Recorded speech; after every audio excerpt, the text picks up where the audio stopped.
The Ordinary Discussion Podcast. There was an obvious issue within the Christian culture. And the issue that I feel like, well, I don't feel like, I know it exists, is that we have grown. I'll talk about men because I believe we're ordinary men, right? So maybe I can talk a little more stern towards men. We're high challenge, high grace. Remember that. But we are high challenge. And so is Paul. I mean, he says, in fact, though by this time you ought to be teachers, you need someone to teach you the elementary truths of God's word all over again. You need milk, not solid food. An exclamation point after it. Like Paul wasn't like pulling punches. Yeah, he was just like, you guys, you suck. Like you suck on a bottle. You like that? Anyhow, but no, he was very direct, and I'll be really direct with our listeners and a lot of Christians out there, and that is, we're going to church once a week. Some places they still go to church Sunday morning, Sunday night, and Wednesday night, so maybe you're going more. But either way, we're going to church, and we think that's where we're fed. Now, of course, I'm fed at church. There's things that I learn at church, and I am fed at church. But that's like supplemental feeding for me. Right. It's not my source of food.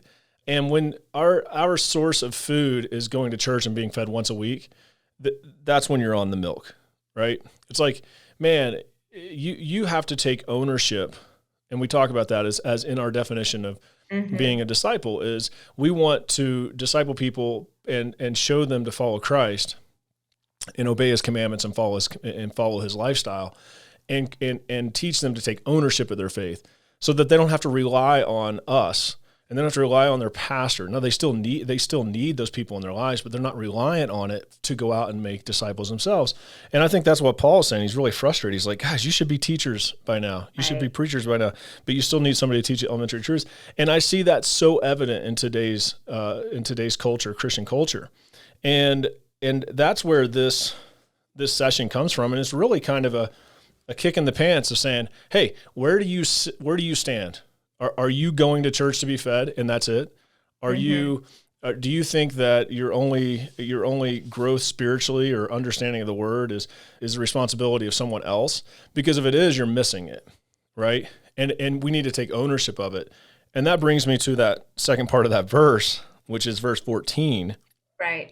So he says, anyone who lives on milk, being still an infant, is not acquainted with the teachings about righteousness. And this is it. He says, but solid food is for the mature. And so what do the mature do? Who by constant use have trained themselves to distinguish good from evil.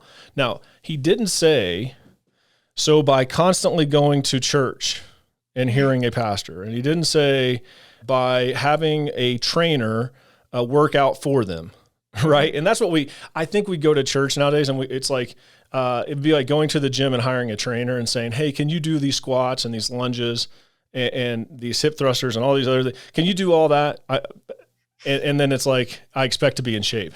No, Paul says, who by constant use have trained themselves to distinguish good from evil. Yeah. So absolutely, I'm not diminishing, hear me, I'm not diminishing a pastor. I'm not diminishing a teacher.